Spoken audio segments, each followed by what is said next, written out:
Hey there, pilots! This is Dauntless Sam, and today we'll be looking at the history of the Bristol Beaufort and its flight characteristics in War Thunder.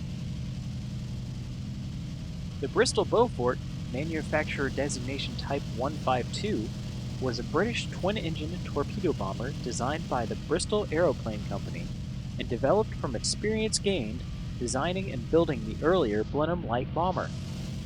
Beauforts first saw service with the Royal Air Force Coastal Command and then Royal Navy Fleet Air Arm from 1940.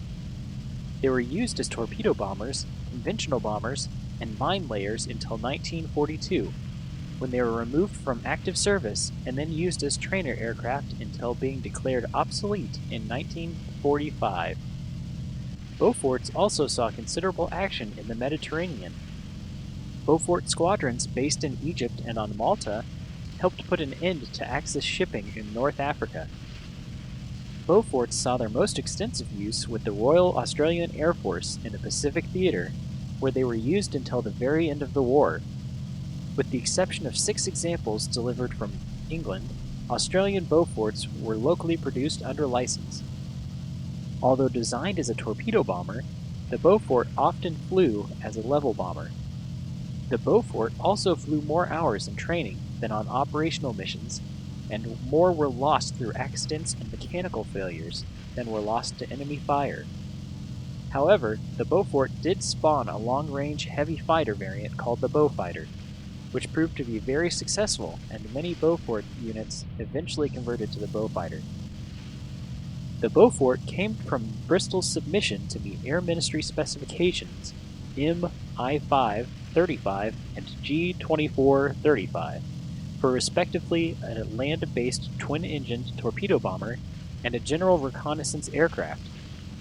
With a production order following under specification 1036, the Bristol Type 152 was given the name Beaufort after the Duke of Beaufort, whose ancestral home was nearby in Gloucestershire. The competing torpedo bomber entry from Blackburn was also ordered as the Blackburn Botha. In an unprecedented step, both designs were ordered straight off the drawing board, an indication of how urgently the RAF needed new torpedo bombers. 320 Beauforts were ordered. Initially, because of their commitment to the Blenheim, Bristol were to build 78 at their Filton factory, with the other 242 being built by Blackburn. These allocations would be changed later. Although the design looked similar in many ways to the Blenheim, it was somewhat larger with an 18-inch increase in wingspan, with the fuselage being made longer in the nose and taller to accommodate a 4th crew member, who was also considerably heavier. The larger bomb bay was designed to house a semi-recessed torpedo, where it could carry an increased bomb load. Due to the increased weight, the Blenheim's Bristol Mercury engines were to be replaced by the more powerful sleeve-valve Bristol Perseus. It was soon determined that even with the Perseus, the Beaufort would be slower than the Blenheim, so a switch was made to the larger Bristol Taurus engine, also a sleeve-valve design. For these engines, Chief Designer Roy Fedden developed special low-drag NACA cowlings, which exhausted the air through vertical slots flanking the nostrils under the wings. Airflow was controlled by adjustable flaps. The basic structure, although similar to the Blenheim, introduced refinements such as the use of high-strength light alloy forgings and extrusions in place of high-tensile steel plates and angles. As a result, the overall structural weight was lighter than that of the Blenheim. In addition, the wing center section was inserted into the center of the fuselage, and the notch structure was an integral part of the ribs to which the main undercarriage was attached. Transport joints were used on the fuselage and wings. This allowed subcontractors to manufacture the Beaufort in easily transportable sections, and was to be important when Australia production got underway. The Vickers main undercarriage units were similar to, but larger than those of the Blenheim, and used hydraulic retraction with a cartridge-operated emergency lowering system. The first prototype rolled out of Filton in mid-1938. problems immediately arose, with the Taurus engines continually overheating during ground testing.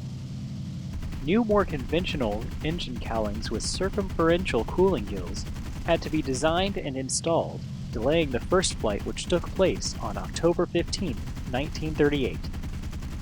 As flight testing progressed, it was found that the large apron-type undercarriage doors, similar to those used on the Blenheim, were causing the aircraft to yaw on landing. These doors were taken off for subsequent flights. On the second prototype, and all production aircraft, more conventional split doors, which left a small part of the tires exposed when retracted, were used.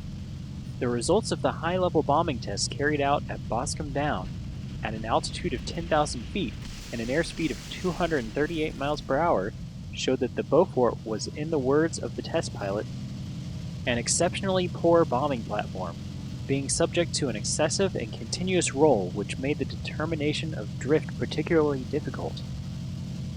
After 1941, British Beauforts were fitted with semicircular plates on the trailing edges of the upper wing behind the engine nodules to smooth airflow and improve directional stability. With Blenheim production taking priority and continued overheating of the Taurus engines, there were delays in production. So while the bomber had first flown on October 1938 and should have been available almost immediately, it was not until November 1939 that production started in earnest. Several of the first production Beauforts were engaged in working up trials, and final service entry began in January 1940. A total of 1,013 Taurus-powered Mark I's were produced, and a number of changes were introduced into the line. The original curved Perspex bomb aimer's nose panels were replaced by flat, non-distorting panels from the 10th production aircraft. Successive marks of the Bristol Taurus engines were installed, starting with the Taurus III. The more reliable Taurus IIs were used whenever possible. Initially, Beauforts with the Taurus II engines were designated Beaufort Mark II, while those with other Taurus marks continued to be Beaufort Mark I's. Finally, all Taurus engine Beauforts became Mark I's with the introduction of the Wasp-powered Beaufort Mark II. The Taurus Mark IIs were modified to Mark IIA, which later became the Taurus Mark VI. All of these versions produced 860 to 900 horsepower. The final marks of Taurus engines used were the more powerful 1,130 horsepower Mark XII and Mark XVI. The Taurus engines drove the de Havilland type DH-5 19 constant-speed propellers. As Beaufort units entered combat, it was found that the defensive armament fitted was inadequate. As a result, extra 30 caliber Vickers Go machine guns were fitted. 2 on a gimbal mount in the forward nose, and single guns on pivots on either beam. A remotely controlled 30 caliber Browning machine gun was fitted, firing to the rear under the nose. Housed in a clear brown transparency, it was found to be of little use, and most operational units soon discarded them. Barry Youngman pneumatic dive brakes were fitted to the wing trailing edges of several Beaufort IIs. After adverse reports from pilots, these were locked shut. However, it was found that the curved alloy extensions on the trailing edges improved the flight characteristics, and similar panels were fitted on all later production Beauforts. When it became apparent that the Taurus engines had problems, planning commenced to re-engine the aircraft with a 1,200 horsepower Pratt & Whitney R1830 twin Wasp radial, which were of similar diameter and slightly larger. These engines drove Hamilton Standard bracket type variable pitch propellers. There was, however, no guarantee that the supply of the twin Wasp would not be cut off, and production reverted to the Taurus engined Mark I's after 165 Beaufort Mark IIs had been built, starting with AW244, which flew in September 1941. Performance with the twin Wasps was marginally improved. Maximum speed went up from 271 miles an hour to 277 miles per hour, and the service ceiling increased from 16,500 feet to 18,000 feet. Normal range was reduced from 1,600 miles to 1,450 miles. Other modifications introduced on the Mark II also used the late Mark I's, including replacing the elongated direction-finding antenna with a loop aerial, enclosed in a clear, teardrop fairing on the top of the cabin. The final British-built version of the Beaufort was the Pratt & Whitney-powered T Mark II, with 250 produced from August 1943. In this version, the turret was removed and the position was faired over. The last ever Beaufort was a T Mark II, which left the Bristol Banwell factory on the 25th of November 1944. As the design for the Beaufort began to mature, the Australian government invited a British air mission to discuss the defense needs of Australia and Singapore. It was also a step towards expanding Australia's domestic aircraft industry. The Beaufort was chosen as the best general reconnaissance aircraft available, and on July 1, 1939, orders were placed for 180 airframes and spares. With the specially formed Beaufort Division of the Commonwealth's Department of Aircraft Production, the Australian-made variants are often known as the DAP Beaufort. The Australian Beauforts were to be built at the established DAP plant in Fisherman's Bend, Melbourne, Victoria, and a new factory at Mascot, New South Wales. To speed up the process, drawings, jigs, and tools and complete parts for 6 airframes were supplied by Bristol. The bulk of Australian-built Beauforts used locally available materials. One of the decisive factors in choosing the Beaufort was the ability to produce it in sections. Because of this, railway workshops were key subcontractors. Taurus engines, aircraft components, and the associated equipment were shipped out to be joined in October 1939 by the 8th Production Beaufort, L4448.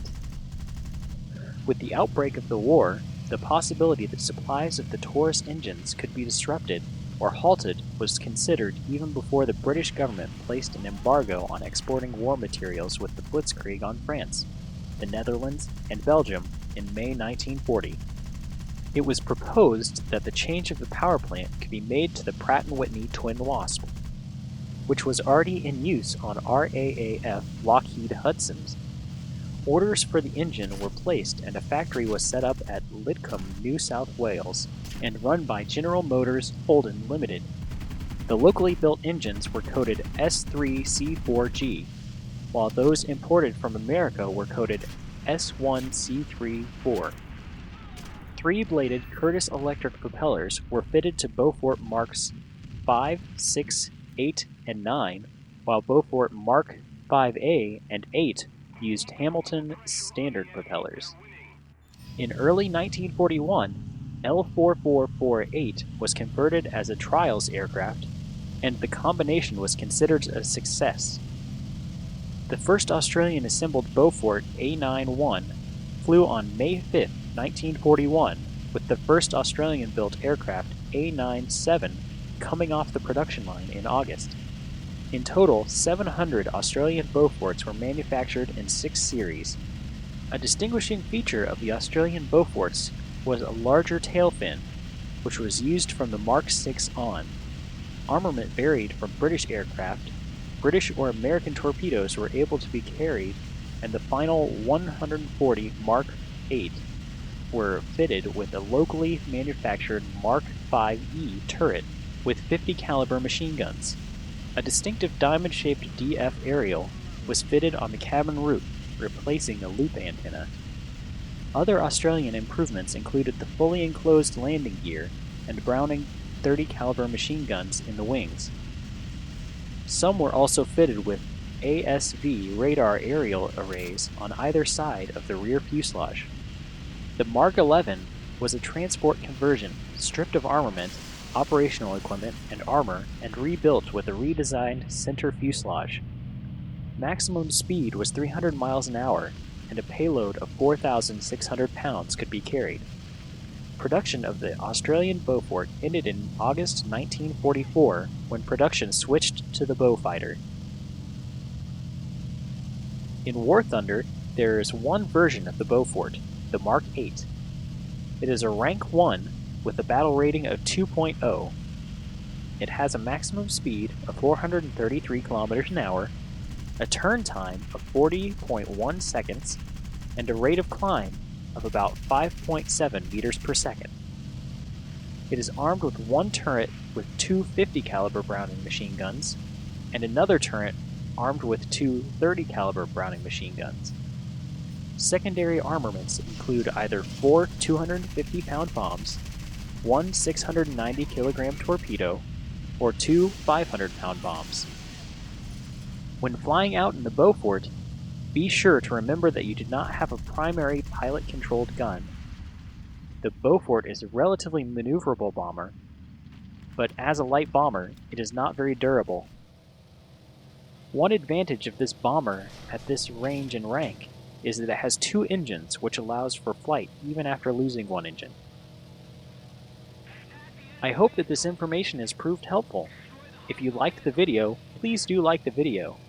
If you would like to see more videos like this, feel free to subscribe to the channel, and if you think anyone else would be interested in this video, don't be afraid to share it. This is Dauntless Sam. Thanks for watching.